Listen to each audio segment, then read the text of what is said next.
जय हिंद दोस्तों, स्वागत है आप सभी का चैनल कोर्स फॉर फोर्स पे और मैं हूं ऋषभ। तो जैसा कि दोस्तों आप जानते हैं और आपको उत्कर्ष सर ने बताया था कि हम बहुत ही जल्द एनडीए 2021 के लिए एक डेडिकेटेड कोर्स स्टार्ट करने वाले हैं। तो उसी के मद्देनज़र रखते हुए हमने ज्योग्राफी को स्टार्ट किया है और आप पे टोटली डिपेंड करता है कि कोर्स कब तक कंटिन्यू रहेगा, कब तक नहीं रहेगा। तो मैं वीडियो स्टार्ट करने से पहले ही बता देता हूँ, मैं ज़्यादा बीच में कभी नहीं बोलूँगा और ना ही लास्ट में, कि आप कम से कम इस वीडियो पे आप 20 लाइक्स दे सकते हो। कम से कम 20 लाइक तो दे ही सकते हो ना। आप कंटेंट को देखो, लास्ट में कर देना अगर शुरू में पसंद ना आया हो। तो चलो बिना देरी करते हुए वीडियो को स्टार्ट करते हैं। इससे पहले it is all about my self. As I have told you, my name is Rishabh Kumar Singh. I have completed bachelor in science in mathematics और मैंने इन सभी एग्ज़ामों को क्वालिफाई किया है। और मैंने जैसा कि पहले बताया है कि जो भी एग्ज़ाम्स है उसके रिलेटेड मैं अपनी जर्नी मैं हर एक वीक में एक वीडियो लेकर आऊँगा, और जहाँ आप जान सकते हो कि मेरी जो कमियाँ थी और मेरी जो स्ट्रेंथ है मैंने उसको किस तरह से यूटिलाइज़ किया, और आप उसे अप्लाई करके आप पहले ही प्रयास में सफलता पा सकते हो। राइट। तो हमारा सेट 1 है ज्योग्राफी का, और देखो क्या है, कंप्लीट वीडियो। इस वीडियो में आपको एक मिक्सचर ऑफ क्वेश्चन मिलेगा। किसी भी चैप्टर को उठाकर मैंने डाला है, लेकिन मैंने बहुत ही इंपॉर्टेंट क्वेश्चन डाला है। मैंने आपको पहले बताया था कि टॉपिक वाइज मैं आपको तभी कंप्लीट करा पाऊँगा जब आप इस चैनल पे 10,000 सब्सक्राइबर देते हो। और दोस्तों यकीन मान लो कि मैं जिस तरह से टॉपिक वाइज कंप्लीट कराऊँगा, उस तरह से आप ऑनलाइन दूसरे प्लेटफॉर्म पे जाओगे तो उसके लिए 4,000-5,000 रुपये आपको चार्ज किए जाएंगे। हाँ, लेकिन ये सही बात है कि आपको फ्री का कंटेंट किसी को भी पसंद नहीं पड़ता है, लेकिन आप वीडियो देखना। जब आप 10,000 सब्सक्राइबर पूरे करते हो तो मैं टॉपिक वाइज ही पढ़ाऊँगा। वो डिपेंड करता है कि 1 महीना में करते हो 2 महीने में। फ़िलहाल आप सेट वाइज आप यहाँ पे क्वेश्चन देख सकते हो, और खुद वीडियो को पॉज करके आप आंसर देने की कोशिश करना कि आप इस पूरे वीडियो में से कौन से क्वेश्चन कर पाए और कौन से क्वेश्चन नहीं कर पाए। बीच बीच में क्वेश्चन ही पूछूंगा, आप उसे आंसर जरूर करना। राइट। तो चलते हैं अपने पहले क्वेश्चन पे। देखो यूपीएससी में कैसा क्वेश्चन आता है कि हाल फिलहाल में जो अभी ये न्यूज़ में जो कंट्री रहते हैं उनसे क्वेश्चन कभी कभी पूछ लिया जाता है। अब लगता है लोगों को क्वेश्चन क्यों आया। देखो अभी अफ़गानिस्तान में बहुत सारे टेंशन चल रहे हैं, वहाँ पे तालिबान और वहाँ के अफ़गान फोर्सेस के बीच में लड़ाई चल रही है। तो क्वेश्चन पे आते हैं, Afghanistan shares its border with how many countries. Afghanistan जो है कितने देश के साथ वो अपना बॉर्डर शेयर करता है। आपको आंसर देना है 3, 4, 5 और 7। देखो अफ़गानिस्तान कितने देश के साथ बॉर्डर शेयर करता है आप जान लो। पहला हमारा इंडिया भी इंडिया के साथ बॉर्डर शेयर करता है, Pakistan, China, Iran, Turkmenistan, Uzbekistan और ताजिकिस्तान। आप काउंट कर लो, 4 और 3, 7। अब चलो इसे याद कैसे रखे, तो इसके लिए मैंने आपके लिए मैप ऐड कर रखा है। देखो यहाँ पे अफ़गानिस्तान है, ये हमारा कंट्री इंडिया है।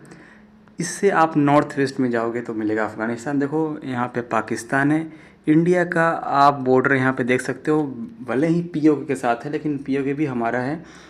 तो यहाँ पे ईरान है, तुर्कमेनिस्तान है, यहाँ पे उज़्बेकिस्तान, ताजिकिस्तान। काउंट कर सकते हो, 7 है। अफ़गानिस्तान का कैपिटल बहुत ही सिंपल है, काबुल है। उसके वर्तमान में अभी उसके प्रेसिडेंट अशरफ गनी है। राइट। और एक बहुत ही इम्पोर्टेंट मैं आपको फैक्ट बता दूं कि हाल फिलहाल में अभी ग्लोबल पीस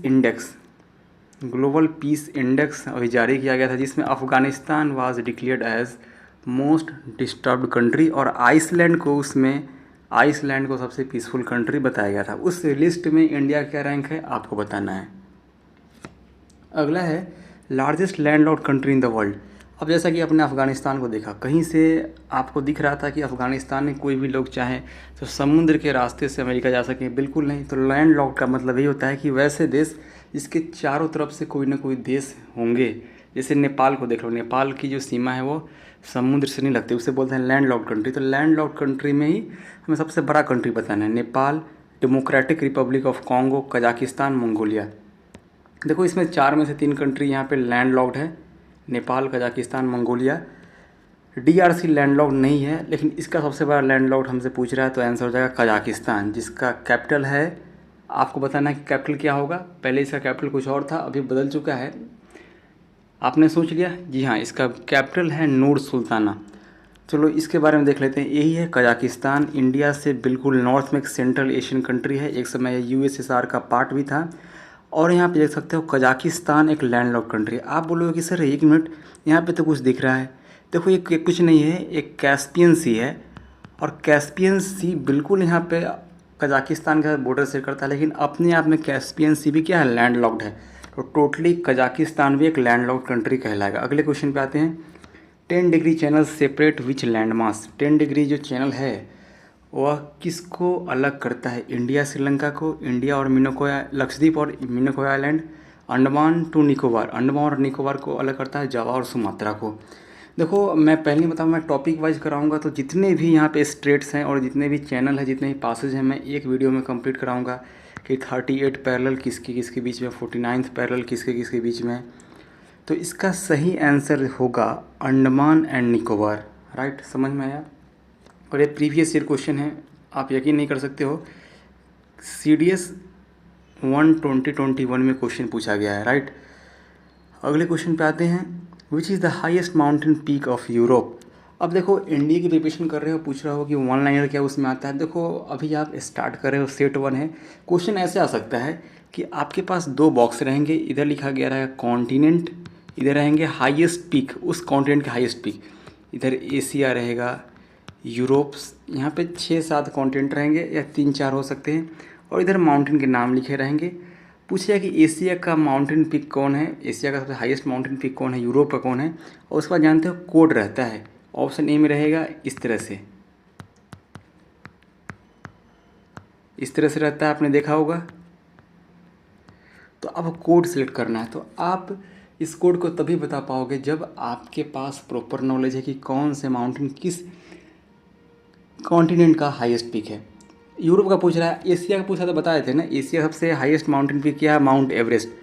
अब यूरोप का पूछ रहा है तो यूरोप का क्या हो जाएगा, माउंट एल्ब्रस। माउंट एल्ब्रस सबसे हाईएस्ट पीक होगा यूरोप का। उसी तरह से किलिमिंजारो कहाँ का सबसे हाईएस्ट पीक है, किलिमिंजारो जो है, माउंट किलिमिंजारो अफ्रीका का है, और अफ्रीका में कंट्री है तंजानिया, तंजानिया में लोकेटेड है। राइट, आप यहाँ पे देख सकते हो, यही है माउंट एल्ब्रस का पिक्चर यहाँ पे मैंने लगा रखा है, आप देख सकते हो।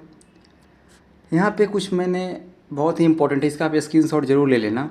एशिया में सबसे हाईएस्ट माउंटेन पीक देखो, माउंट एवरेस्ट 8848 मीटर, जो कि एक्यूरेट नहीं है। अभी इसका नया माउंटेन, इस माउंटेन का नया हाइट बताया गया है चाइना और नेपाल की तरफ से। तो आपको बताना है कि अभी वर्तमान में presently what is the exact height of mount Everest. तो एशिया क्लियर हो गया। उस तरह से आप यहाँ पे ऑस्ट्रेलिया का देख सकते हो, किलिमिंजारो मैंने बता दिया। यहाँ पे एल्ब्रस, माउंट एल्ब्रस यहाँ पे दिख रहा होगा, क्या एशिया में है या यूरोप में है या अफ्रीका में, बिल्कुल ये यूरोप में है। और ये कौन से कंट्री में आता है, रशिया के अंदर है।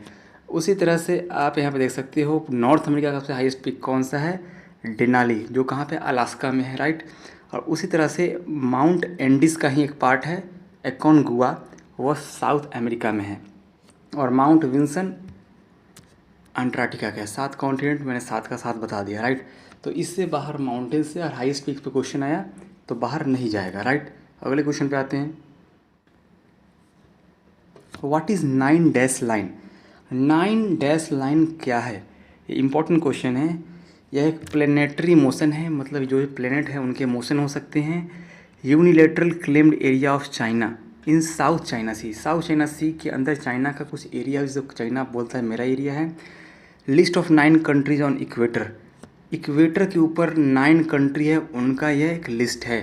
तो इसका, और डी ऑप्शन मान लो, मैंने दिया नहीं है, नन ऑफ देम आप मान सकते हो, D option none of them. चलो इसका आंसर क्या हो जाएगा, इसका सही आंसर होगा unilateral claimed area of China in South China Sea. Unilateral का क्या मतलब है कि चाइना सिर्फ उस पर दावा करता है, मतलब कि सिर्फ चाइना का दावा है, इसके अलावा उसी रीजन का कोई ना कोई और कंट्री वहाँ पे बोलता है कि मेरा पार्ट है। आप यहाँ देख सकते हो, यह साउथ चाइना सी का यह पार्ट मैंने लिया है। यहाँ पे कौन सा ओशियन है बताना है, पैसिफिक ओशियन। ये कौन सा ओशियन है, पैसिफिक ओशियन। ये जो कंट्री दिख रहे हैं इसे हम क्या बोलते हैं, आसियान। आसियान कंट्रीज है, association of south east Asian nation, और यहाँ पे 10 मेंबर होते हैं। यहाँ म्यांमार दिख रहा है, यहाँ पे थाईलैंड, यहाँ पे लाओस, यहाँ पे Vietnam, Cambodia, Indonesia, Malaysia, Singapore, Brunei, Philippines, 10 country हो गए। ये 9 डैश दिख रहा होगा, 9 लाइन डैश है। अब चाइना बोलता है कि ये पूरा जो इलाका है वो मेरा है, और जानते हो कि इस रीजन में बहुत सारे डिपॉजिट्स हैं मिनरल्स के, पेट्रोलियम, नेचुरल गैस के। तो चाइना इसीलिए इसे अपना एक्सक्लूसिव मैरीटाइम जोन में काउंट करता है। ऐसा नहीं कि चाइना का होना चाहिए, इस कंट्री को भी यहाँ से दावा कर सकता है, यहाँ फिलीपींस भी इसका दावा करता है, यहाँ पे वियतनाम भी करता है।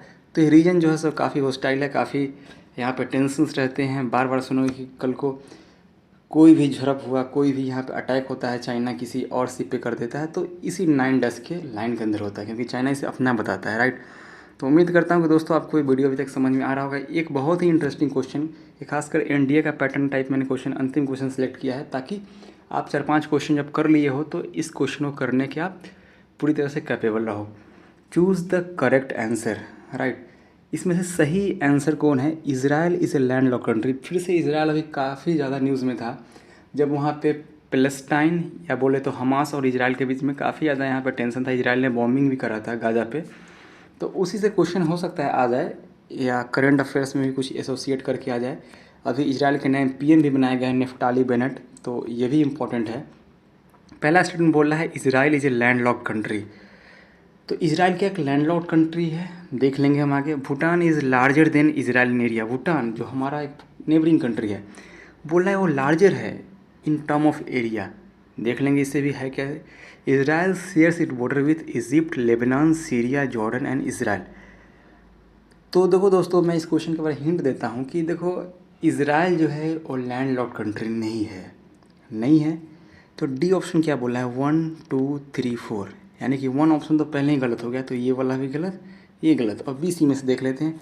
इस क्वेश्चन को करने से पहले मैं आपको यहाँ पे आना पड़ेगा। आप देख सकते हो ये भूटान का मैप मैंने यहाँ पे दे रखा है, और ऊपर छोटा सा इजराइल है। मैं कंपेयर के लिए एक साथ लगाया है। ऑब्वियसली भूटान बड़ा साइज में है, और आप मान के चलो कि भूटान का साइज़, याद रख सकते हो, भूटान का size is greater than Israel by 1.8 times. Mathematics नहीं पढ़ते ना, भूटान का एरिया है 1.8 टाइम्स है इजराइल के। तो यहाँ पे आ जाओ, Bhutan is larger than Israel. B option तो बिल्कुल सही बोल रहा है, पहला ऑप्शन गलत है। अब सी ऑप्शन पे देख लेते हैं, इजराइल किसके साथ बॉर्डर शेयर करता है? Egypt, Lebanon, Syria, Jordan, Iran. तो एक और मैप के साथ आप समझो इसे। यहाँ पे आपको एक कंट्री दिख रहा है, यहाँ पे यही है इजराइल, राइट। अब इसको कौन कौन से कंट्री बॉर्डर शेयर करते हैं? तो ये रीजन जो है वह इजिप्ट का है, जॉर्डन का है, बिल्कुल सही है, सीरिया है, ऊपर लेबनान है। ईरान कहीं दिख रहा है क्या? नहीं दिख रहा है। तो यहाँ पे 4 कंट्री जो दिए गए हैं, यहाँ पे 4 कंट्री जो दिए गए हैं बिल्कुल सही हैं, लेकिन यहाँ पे ईरान नहीं होगा। तो यहाँ इजिप्ट, लेबनान, सीरिया और जॉर्डन तो सही है, ईरान नहीं होगा। तो पहला ऑप्शन गलत, और तीसरा स्टेटमेंट गलत, यहाँ पे ऑप्शन कहना सही नहीं होगा। तो बच गया हमारा स्टेटमेंट 2। तो only second statement is correct. तो इसका आंसर क्या हो जाएगा? B, right. तो उम्मीद करता हूँ कि आपको ये वीडियो समझ में आया होगा।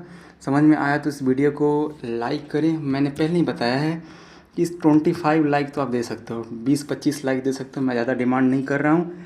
और आपको चाहिए वीडियो में कंटिन्यूटी, चाहते हो कि मैं सेट 1 से शुरू किया हूँ तो कम से कम 50-60 सेट तक ज़रूर लगाऊँ, ताकि एनडीए एग्जाम से पहले टोटल ज्योग्राफी कंप्लीट हो जाए। 50-60 सेट में तो हो ही जाएंगे। तो उसके लिए आपको सपोर्ट करना होगा। चाहते हो टॉपिक वाइज मैं वीडियो कराऊँ, वैसा कंटेंट जो आपको कोई भी अदर प्लेटफॉर्म पे, सही बताऊँ तो मैं भी अनअकैडमी था, तो वहाँ पे जब मैं पढ़ाता तो 5-6 हज़ार आपको इजीली पे कर जाने पड़ते। तो आप चाहते हो कि 5-6 हज़ार आपके बचे और उसी कंटेंट का कोर्स आपको यहाँ मिले, सफलता की गारंटी भी रहे। तो इसके लिए आपको 10,000 सब्सक्राइबर देने होंगे, और 10,000 सब्सक्राइबर तो बहुत कुछ भी नहीं होता, आप तो एक दिन में पूरा कर सकते हो। और इस वीडियो पे 25 लाइक, अगर आप सपोर्ट कंटिन्यू रखोगे तो मैं भी गारंटी करता हूँ कि मैं सपोर्ट आपको करूँगा, वीडियो बनाता रहूँगा। ऑलरेडी मैं इंडियन आर्मी में अभी काम कर रहा हूँ, कोर ऑफ ऑर्डिनेंस में, लेकिन फिर भी मुझे समय कम मिलता है, फिर भी मैं वीडियो बना पाता हूँ। ड्यूटी टाइम में रहते हुए मैं PDF तैयार कर लेता हूँ, सोने के समय वीडियो रिकॉर्ड कर लेता हूँ। तो इसी सब को मैं वीडियो में आज कंप्लीट करना चाहता था, कंक्लूड करना चाहता था। हर दिन ये मैं बात नहीं बोलूँगा कि लाइक, सब्सक्राइब, शेयर करने का, पढ़ाई डिस्टर्ब होता है। कोई भी डाउट हो तो आप हमें कमेंट सेक्शन में पूछ सकते हो, और उससे अगर ज़्यादा डाउट रहा तो आप मुझे व्हाट्सएप भी कर सकते हो, राइट। और टेलीग्राम चैनल को ज्वाइन कर लेना, वहाँ पे बहुत सारे मैं पोल डालते रहता हूँ। तो करता हूँ वीडियो कहीं पे कंप्लीट। Thanks for watching. जय हिंद।